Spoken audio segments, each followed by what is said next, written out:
Every empire that has ever existed believed it would last forever. The Assyrians believed it. The Greeks believed it. The Mongols believed it. Every single one of them eventually collapsed, dissolved, or was absorbed into something else, and vanished permanently from the face of the earth. But there is one civilization that has been invaded, burned, conquered, and occupied more times than almost any other nation in recorded history. And it is still here. Not as a ruin, not as a memory, as a living country with 90 million people, an ancient language, and a cultural identity so powerful that every single conqueror who ever tried to erase it ended up speaking its language instead. This is the story of Iran. And it is unlike any story you have ever heard, because this is not the story of a civilization that survived by being undefeatable. It is the story of a civilization that learned to win by losing. To understand Iran, you have to forget everything you think you know about it. Because what the modern world calls Iran, the country on the news, the sanctions, the geopolitical tension, that is only the most recent chapter of a story that stretches back 7,000 years. 7,000 years ago, while most of the world was still organized into small farming villages, people on the Iranian plateau were already building something different. Archaeologists have found evidence of urban settlements in Iran, the Jiroft culture, the Sialk ziggurat, that date back 6,000 to 7,000 years. Fired pottery, administrative tokens, organized settlement patterns. This civilization was not behind Mesopotamia or Egypt. It was standing beside them. The first major power to emerge in this space was Elam, a kingdom in southwestern Iran with its capital at Susa, so powerful that by 2600 BC, it was effectively forcing its will on the Sumerians to the west. And then something happened in the 23rd century BC. The Akkadian king Naram-Sin went to war with Elam. The conflict did not end with a massacre. It did not end with a city burned to the ground. It ended with a written treaty, guaranteeing Elam's sovereignty in exchange for foreign policy alignment with Akkad. The first documented international treaty in human history, signed on Iranian soil. This was not a backwater. This was not a periphery. This was where civilization was being invented. But the people we call Iranians today were not yet here. They arrived later. Between the 20th and 15th centuries BC, nomadic tribes descended from the steppes of Central Asia onto this mountainous plateau. They were Indo-European. Their ancient language was a direct ancestor of Greek, Latin, and every major European language spoken today, including English. When they settled, they called themselves Aryans, the noble ones, and the land they settled, they named it Arianam Vaeja, the land of the Aryans. Over thousands of years, that name compressed, shifted, and evolved into the word the country still carries today, Iran, not Persia. That name came from the Greeks, who named the entire civilization after one region, Pars, the way someone might name all of America after Texas. The Iranians always called themselves what they always were. These newcomers mixed with the ancient Elamite culture already there and eventually split into powerful confederacies. The most famous of these became the Medes in the northwest and the Persians in the south. And it was in these harsh mountains and deserts, centuries before the first Persian king ever drew a sword, that Iran's most devastating weapon was forged. Not iron, not cavalry, an idea. Long before Christianity, long before Islam, long before any of the world's major religions had taken their final form, a prophet named Zarathustra stood on the Iranian plateau and said something that had never been said before. The universe is at war, not a physical war, a cosmic one. On one side, Ahura Mazda, the force of light, truth, and order.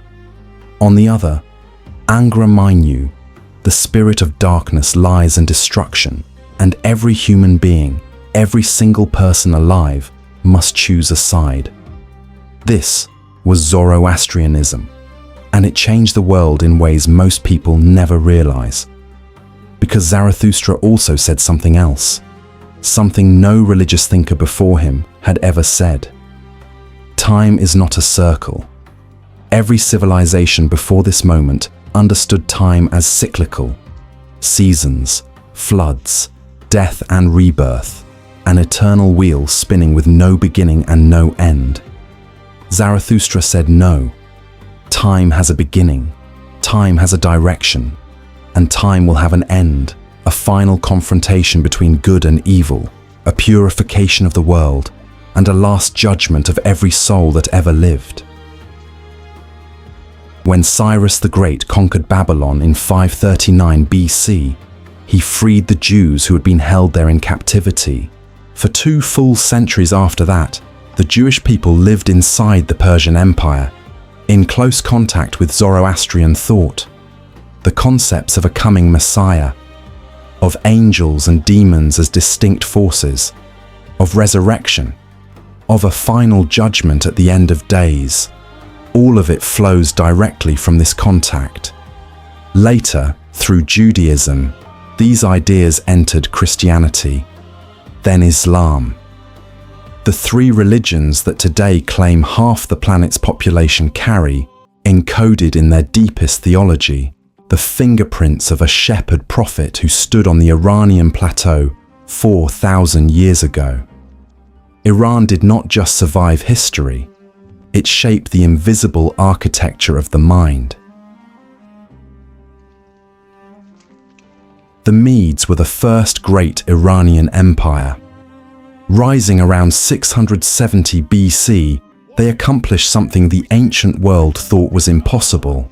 They destroyed Assyria, the Assyrians who had terrorized the entire Middle East for centuries, who deported entire populations, who skinned captured kings alive and displayed their bodies on city walls. Gone, finished, buried under desert sand by the Medes and their Babylonian allies. But the Medes did not last long as the dominant power. Their own relatives, the Persians to the south, had been growing quietly. In 550 BC, a man named Cyrus, half Persian, half Median, did what no one expected. He unified both peoples without destroying either.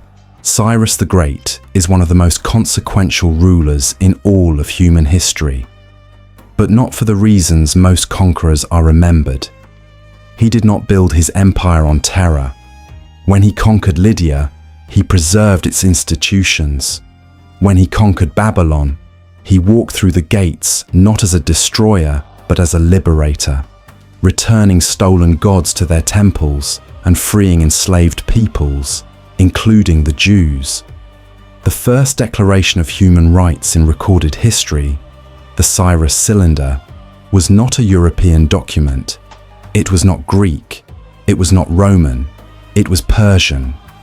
Inscribed on a clay barrel, it guaranteed freedom of religion, abolished forced labor, and declared that all peoples under Persian rule had the right to live according to their own customs. Cyrus built his empire on something no one had tried before: respect. His successor Darius I expanded it from Egypt to the Indus Valley.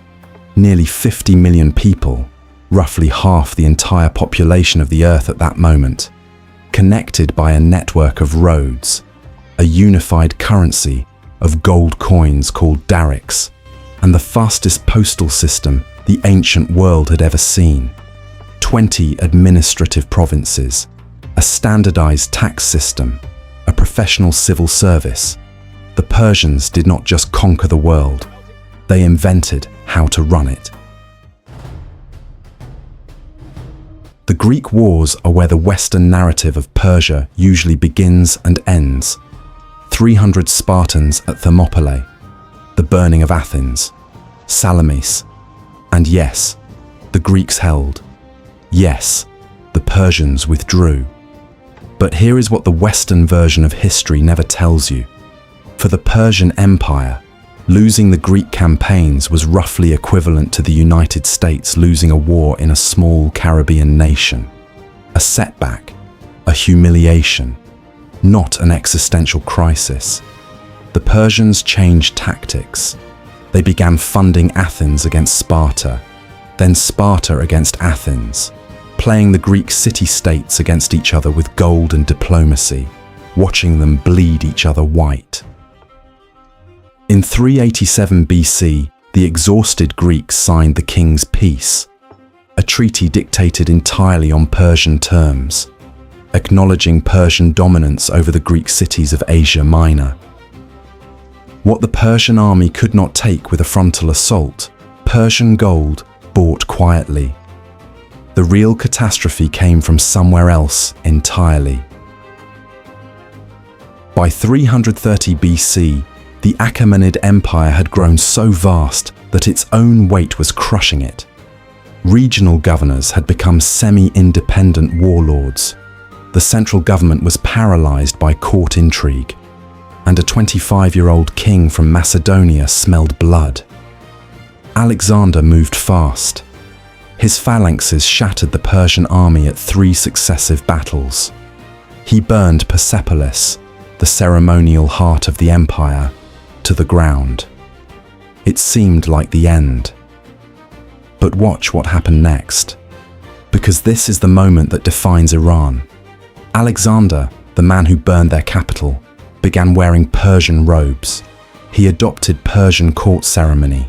He incorporated Persian administrators into his government. He married a Persian noblewoman. He was supposed to erase Persia. Instead, Persia began erasing him. The Greek dynasty that followed Alexander, the Seleucids, tried to impose Hellenistic culture on Iran. Greek temples, Greek language, Greek customs. The Iranian plateau ignored them. In the 3rd century BC, a nomadic Iranian people called the Parthians rose from the northeast, expelled the Greeks, and declared themselves the rightful heirs of the Achaemenids. Their king took the title, King of Kings. For 500 years, the Parthian Empire held the eastern frontier of the known world, stopping Rome cold, inflicting some of the worst defeats Roman legions ever suffered, including the destruction of Crassus and 7 entire legions at the Battle of Carrhae. Rome never crossed the Euphrates. Iran held the line for 5 centuries. Then, in 224 AD, a new dynasty rose from the original Persian heartland, Pars, the region that gave the Greeks the name Persia in the first place. The Sasanians. They were not just another dynasty. They were a deliberate resurrection, a conscious effort to rebuild the Achaemenid Empire, restore Zoroastrianism as a state religion, and remind the world what Iran actually was. For 400 years, the Sasanian Empire and the Roman, then Byzantine, Empire fought one of the longest sustained geopolitical rivalries in history. Control of Mesopotamia, control of the Caucasus, control of the trade routes between East and West. Neither side ever decisively won. Both sides bled. And while Rome and Persia were grinding each other into exhaustion, something was happening in the deserts of Arabia that neither of them saw coming. Islam emerged from the Arabian Peninsula in the 7th century AD and spread with a speed that stunned the ancient world. In 651, less than 2 decades after the death of the Prophet Muhammad, Arab armies had conquered the entire Sasanian Empire. The last Persian king was murdered by his own subjects, desperate to make peace with the new power. Iran fell under Arab rule. And this time, it genuinely looked like the end. Because it wasn't just a military conquest, it was a religious one. Zoroastrianism, the faith that had defined Iranian identity for thousands of years, the religion that had shaped Judaism, Christianity, and Islam itself, was now the faith of the defeated. Arab governors pushed Islamic conversion. Arabic became the language of the state. Iranian nobles converted or lost everything. For any other civilization, this was the point of no return. But once again, watch what happened. The Abbasid Caliphate, which overthrew the Umayyads in 750 AD, found that it simply could not govern without the Persians. Persian bureaucrats ran the state. Persian scholars translated Greek philosophy into Arabic and preserved it when the West had lost it. Persian poets set the standard for literature across the entire Islamic world. The great physician Ibn Sina, known in Europe as Avicenna, wrote in Persian and transformed medicine for 5 centuries. The mathematician Al-Khwarizmi, working in Baghdad, gave the world algebra from a Persian intellectual tradition. The language of power was Arabic, but the mind behind the power was Persian. Iran lost the war, and then quietly absorbed the caliphate from the inside. Then came the Mongols. In 1220, Genghis Khan's armies swept across Central Asia and into Iran. The Mongols were not conquerors in the conventional sense. They were erasers. They did not just capture cities, they unmade them, burning libraries that had preserved centuries of human knowledge, destroying irrigation systems that had fed millions for 1,000 years, slaughtering populations so completely that some regions of Iran did not recover for 200 years. Nishapur, Merv, 2 of the greatest cities in the Islamic world, centers of learning, trade, and culture, reduced to fields of bones. It was the closest Iran had ever come to permanent destruction. And then, for the 3rd time, the miracle happened. Hulagu Khan, grandson of Genghis, ruler of the Mongol Ilkhanate in Iran, converted to sympathy with Persian culture. His successors converted to Islam. They made Persian the official language of their court. They commissioned Persian poetry, Persian architecture, Persian miniature painting. The men who had destroyed Iran became its patrons. At the end of the 14th century, Tamerlane arrived, even more brutal than the Mongols, constructing literal pyramids from the severed heads of his victims. And yet even Tamerlane stood in awe of Persian artisans. He took the finest craftsmen back to his capital in Samarkand. His own descendants, the Timurids, became the greatest patrons of Persian culture in history. The conquerors kept arriving, and the culture kept consuming them. Out of this 300-year cauldron of Mongol and Turkic rule, something new crystallized. In 1501, a young warlord named Shah Ismail emerged and unified Iran under a new dynasty, the Safavids. But the Safavids made a decision that would permanently reshape the Middle East, and its consequences are still unfolding today. They declared Shia Islam the official state religion of Iran. In a region that was overwhelmingly Sunni, this was not just a theological choice. It was a geopolitical firewall, a way of drawing a permanent cultural and religious boundary between Iran and the Ottoman Empire to the west, between Iran and the Arab world around it. Iran was surrounded by Sunni powers, and it chose, deliberately, to be different. That decision, made 500 years ago, is still one of the primary fault lines of Middle Eastern politics today. By the 19th century, the Iranian plateau had become a chessboard. The Russian Empire was expanding south. The British Empire was expanding north from India. Iran sat between them, a massive, resource-rich country with a weakened government that both empires wanted to control without officially annexing. The British extracted oil. Russian troops occupied the north. Iran was suffocating. And then, in 1935, the Iranian government did something that no one expected. They sent a letter to every foreign embassy in the world. The letter said, in effect, "Stop calling us Persia. That is a name the Greeks gave us. That is not our name. Our name is Iran."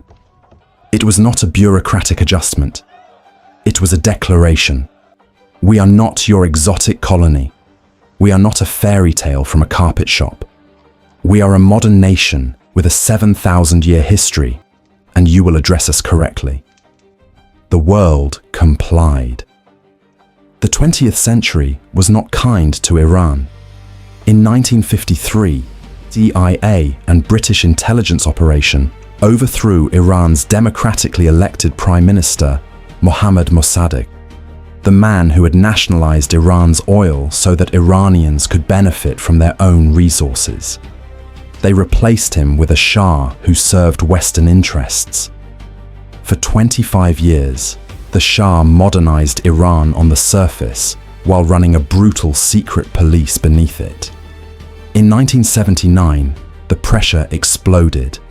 The Islamic Revolution swept everything away. The monarchy fell. The clerics took power. Western embassies were seized. Decades of Cold War maneuvering, oil politics, and foreign interference detonated in a single year, and the reverberations have never stopped.